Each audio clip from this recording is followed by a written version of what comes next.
She collapsed in the kitchen. One moment she was stirring soup and softly humming the lullabies she used to sing to our daughter, and the next her body hit the floor like someone had cut her strings. The sound wasn't just loud. It was final. It broke something inside me. By the time we got to the hospital, she was unconscious. Machines keeping her breathing, wires tangled around her arms, a tube down her throat. The mechanical rhythm of life support was louder than anything in the room. Doctor spoke gently, vaguely, but was a nurse, quiet, nervous, who changed everything. She stopped me in the hall, voice shaky, eyes filled with something close to fear. "Please," she whispered, "bring your daughter now."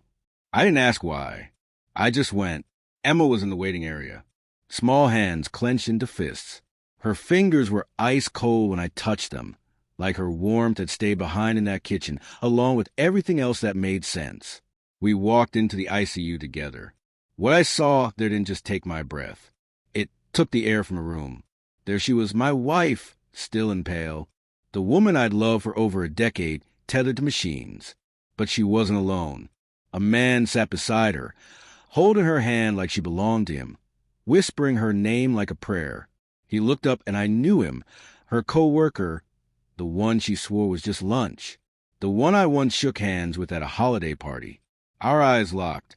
"You're her daughter?" he asked Emma softly. "No," I said firm and low. "She's mine, they say." Betrayal is slow, creeping in bit by bit. But this, it hit all at once. A thunderclap of truth. The next hour blurred. Nurses talking. Emma tugging on my sleeve, asking if her mom would be okay. I kept calm on the outside. Inside, something collapsed. 15 years, shared schedules, breakfasts, bedtime stories. I was the dreamer, the planner. She was a light. Or so I believed. I thought about the quiet promises whispered in bed. Our baby asleep between us. Her hands on my cheeks once, promising never to lie, but the signs were always there. Glances that darted away. Work dinners that ran too long. Laughter that stopped when I entered the room. Then there was a note, a love letter, sweet and secret, tucked into Emma's lunchbox last month. She laughed it off, but I knew better. I didn't say anything then. That night, I sat alone in the garage, staring at the silver plaque on the toolbox she gifted me. To my forever. Forever, I realized, had an expiration date. So I stopped grieving and I started watching. I synced her cloud account, installed software, quiet, invisible. I saw everything. Messages, photos, deleted emails. He called her Sunflower. She called him Always. That used to be our word. I traced her steps. She wasn't in yoga. She was at room 409 at the Rosewood. I documented it all. At first, I thought she was planning to leave me for him. Then the toxicology results came back. She hadn't fainted from stress. She was being poisoned, and not by me. I dug deeper, found his history, restraining orders, dead girlfriends, accidental overdoses, patterns hiding in plain sight. He was getting her out of the way slowly, carefully, so he could start over with my daughter. I don't know if she knew or pretended not to. Didn't matter anymore.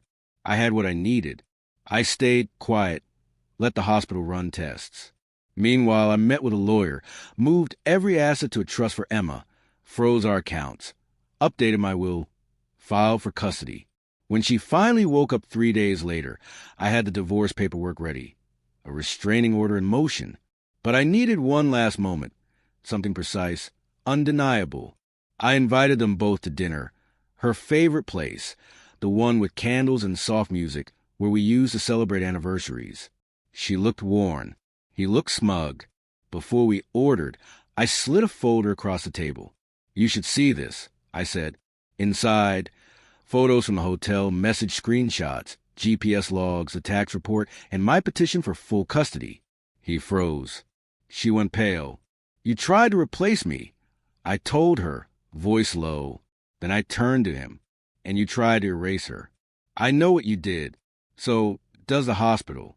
And tomorrow morning the police will too." He stammered, then disappeared before dessert. She sat there crying into a napkin. The divorce was swift. I got the house, the savings, full custody. She was left with court bills and supervised visits. He vanished like men like him always do when the spotlight turns on. She writes sometimes, letters, apologies. I don't read them. Emma's healing. She doesn't ask for them anymore. And me, I've learned love without truth is just performance. And I'm done clapping. Betrayal was my best teacher. It taught me patience, silence, timing. I don't regret what I did. I regret believing without proof.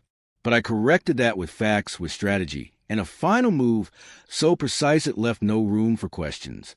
Just checkmate.